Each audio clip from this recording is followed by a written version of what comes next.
What's good, family? It's me, Coach 67 Sports TV. Shout out to the awesome and amazing LDBC, Lions Den Broadcasting Community. Shout out to the Louisiana All American Sports Network. And shout out to the greatest university in the world, the Southern University, home of the mighty Jaguars. This is my post-game reaction to Southern University's 41-13 loss in the SWAC Championship game to Jackson State. Before I go any further in this video, congratulations to Jackson State for an impressive win in the SWAC Championship game. And secondly, I won't give major props to Coach Terrence Graves because I'm not going to lie, truthfully speaking, I'm not even going to sugarcoat it. After the loss to McNeese State in the season opener, I was highly pissed because if you lead in like 85% of the game, you come back to lose the way they lost. I was really turned down by that. They were unimpressive at times against Savannah State. They were unimpressive at certain points in that game until they put Zay in the game. Jackson State beat them now, but I think the low point in the season for me as a fan was the way they got beat down by Nicholls State. And considering I can't stand Nicholls State, my dad, he went to Nicholls State, may he rest in peace. He didn't go to Nicholls State by choice. He chose Southern, but my grandmother sent him to Nicholls State because it was more convenient at the time. And considering that, we had a hatred towards Nicholls State as an institution in the university, considering the way Nicholls State beat Southern on, and then they really didn't go on to do much the way they were anticipated to do during the course of the season. It's kind of crazy to me, but that was a low point in the season for me as a Southern University fan. In a way, Coach Graves, rallied the troops, patched together the offensive line, patchworked the QB play, rallied the troops, and got them to where they ended up being. Even though I picked Jackson State and Southern to be in the SWAC Championship game at the beginning of the season, if you don't believe me, go look at the videos before the season started. After the Nicholls State game, I didn't think we was going to get to that point because things were looking terrible. But, Coach Graves was able to rally the troops and turn things around. So, this is my post-game reaction. Before the game started, I found out, I think the word was out there, but I really didn't catch it. Jalen Woods got a concussion in the Bayou Classic. And as a result, he was just in street clothes today. So, they made it known that Zay was going to start the game. And I'm like, okay, Zay starting the game. And, he had some good plays early. He had some struggles. Southern ended up punting the ball. Jackson State, they struggled a little bit offensively. They ended up kicking a field goal. And then Southern, they got the momentum going. And they were up 10-0. I'm sorry, not 10-0. I'm sorry.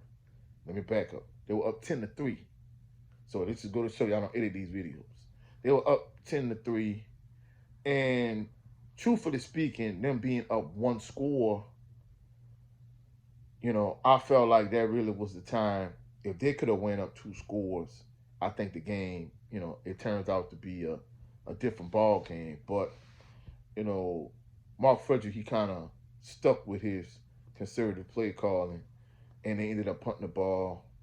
Jacoby Morgan ended up getting hurt. And at this point, as a Jaguar fan, I'm thinking, well, hey, things looking good.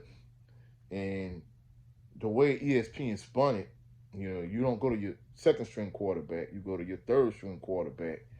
And I'm thinking, well, hey, Southern in a good position. And I'm not going to lie, I'd give Coach C.C. Taylor credit.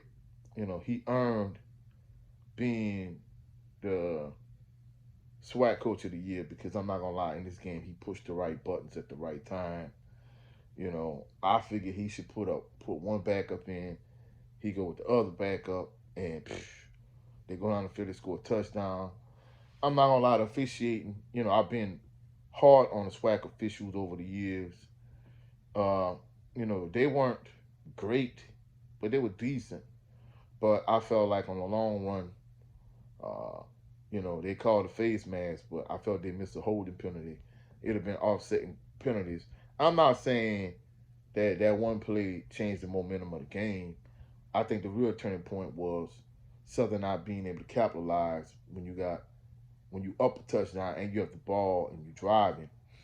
I think Mark Frederick should have kept being aggressive, with the exotic looks in terms of, with your bunch formation, with you know, your twins on each side, your stacked twins on each side. I think that really was when you should have kept being aggressive. Let Zay put the ball in the air because at that point you had Jackson State's defense off balance. They're looking for the run. They're looking for Kendrick Grimes. They're looking for Kobe Dillon. They're looking for C.J. Ross. I think should have just kept throwing the ball. But that's just my opinion. Uh, Jackson State was able to score to end the first half. Then they came out, you know, second half. Southern get a stop, but eventually, Jackson State scores again and again. And I think the crucial play in the second half was when Tyler Kirkwood fumbled the ball. If you go to HBCU Overdrive, when Doc and I was talking in terms of breaking down the SWAC Championship game, that was one of the big things. I talked about. I talked about the turnover battle for one, and I talked about Southern University receivers not dropping the ball. In this instance, he caught the pass, but he got stripped and he fumbled. I felt like that was the turning play of the game, and that really kind of gave Jackson State all the momentum, and Jackson State just started rolling and just kept rolling. You know, Joshua Griffin ended up kicking the field goal. That stopped the bleeding for a second, but at that point, it was all but over. And then to me, when Noah Barton came in the game, I'm like, oh yeah, this is effing over now because, I don't mean to sound harsh or sound cruel, but truthfully speaking, in my personal opinion, putting him in the game, I mean, don't get me wrong, I know the possession before that, Zay threw an interception, but he was just trying to be aggressive. Putting Noah in the game, to me, that was kind of like waving a white flag. I would prefer you put Zay in the game and let him do his thing and put Noah in. You really ain't get no better results as far as I'm concerned. I think you'd have been better off just leaving Zay in the game. That's just my personal opinion. And by that point, Jackson State just kept rolling and, the game was over. I think, some other things too, Willie Miles had a bad unsportsmanlike penalty. Who else? Vincent Page, he had a bad unsportsmanlike penalty too. So, the turnovers, the penalties, these are issues Southern has had throughout the course of the season. The inconsistent quarterback play. Now, it wasn't Jalen Wood's fault that he got hurt in a Bayou Classic, that he got a concussion. I think Zay played good, but I think the turning point in the first half was, when you weren't able to capitalize when you were up 7 points. I think even if you go up 13 points, 14 points, I think it's a different game. But the fact that, you let Jackson State just kind of off the hook in that instance, and then they go down the field, with a third string quarterback. But essentially, ESPN rectified it. He the backup. That was a good call by T.C. Taylor. At that point, I think the tide kind of turned at that point. And, once J-State came out and they scored the second half, and then Tyler Kirkwood fumbled, I think that was kind of it. I'm not going to say the game was over at that point, but, the tide really started to turn. They really started to go get the momentum. They really started to swag, and it was kind of over at that point. So, truthfully speaking, I think Southern is in a good position moving forward. I think they're still the best team in the SWAC West. Now, truthfully speaking, if you was to take them and move them over to the East, they might even be the third best team in the East. I think the East is that much better than the West. But I think the thing about it is, Uh, I like, having Jalen Woods, Zay, and Angelo Izzard Jr. at the quarterback position. But to me, I really don't feel like they developing and progressing the way they should. In my opinion, the quarterback position. No disrespect to Willie Totten, but I don't think he really moving the needle for me in terms of grooming and developing quarterbacks. So I wouldn't mind if they let Noah ride and brought in like if they got a guy out the transfer portal that you know was maybe like a senior from a Power Five. That's a dog that's ready to play like day one. And not only that, but I think at the wide receiver position, you really don't have a game breaker. You don't have a Mike Hayes.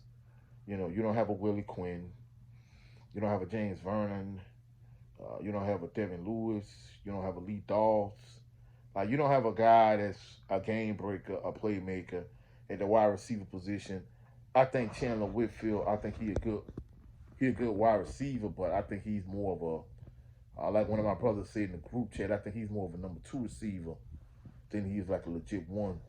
I think if you got like a one, like I said, like a Mike Hayes, like a Gerard Landry, somebody like that, I think he could be that number 2 guy. And, the fact that outside of Kendrick Grimes, I really feel like you don't have no real playmakers. You know, and not only that, but I didn't realize that they had as many seniors as they have on their roster. That's another thing they really need to take into consideration. But I think offensively, I think they need a power back. Somebody like a Gerard Sims, Lionel Nicholas, somebody like that, a power back to really complement all these smallish, third down type backs Southern always tend to get. Seem like going all the way back to maybe like Gerald Kimball, that's kind of always been a prototypical Southern running back. Your Melvin Williams, your Steve Warford, your Ryan Lewis, your Gerald Holmes. Those smallish type running backs. I think they need a power back to kind of mix in with that. I think you need a few playmakers at the wide receiver position. Of course, Kevin Givens a dog defensively. I think Darius Harry. I think he was a good defensive end. I think Taj Brown was a little bit better last year, in my opinion. I think that's why he was second team all SWAC. But I think you need a guy next year that could be opposite of Kelvin Givens his senior year. Like I said, I didn't realize they had as many seniors as they had. I mean, they're not a senior-heavy team like the 93 team, but they still have more seniors than I thought. But I think overall, I think it was a good season. As a member of Jaguar Nation, as a diehard Southern University fan that's been going to Southern University game for over 40 years, I'm satisfied with the way the season ended. It would have been better to beat Jackson State and go on and beat South Carolina State in the Celebration Bowl. But, I think they ended up having a good season. But I think from a recruiting standpoint, I think without question, I think having a polished, veteran, experienced, senior quarterback from a Power 5, I think having a power back, I think having a few playmakers at the wide receiver position, and I think just filling the holes you have defensively, I think those are like the primary issues, not at you in the offseason officially. But overall, I think it was a good game. I think Jackson State just kind of, gradually pulled away, gradually kind of wore Southern down. And that's another thing, too. Like, I think they could use a couple offensive linemen in terms of, like, you don't have a Tariq Carter. You don't have a Kendrick Baptiste. You don't have a Jeremiah Stafford, Dallas Black. You don't have Southern up front. I think the offensive line, they patchworked it together good. I think they decent, but you don't have like that nasty offensive line like you had like in 93, like in 95. You don't have like those savages up front that's just nasty road graders. So I think they need to get the physicality back in the offensive line. I think you need to get you a power back. I think you need to continue to groom and develop those 3 redshirt freshmen you have at quarterback. But I think you need a senior guy to kind of a polished guy from Power 5 to add to that quarterback room.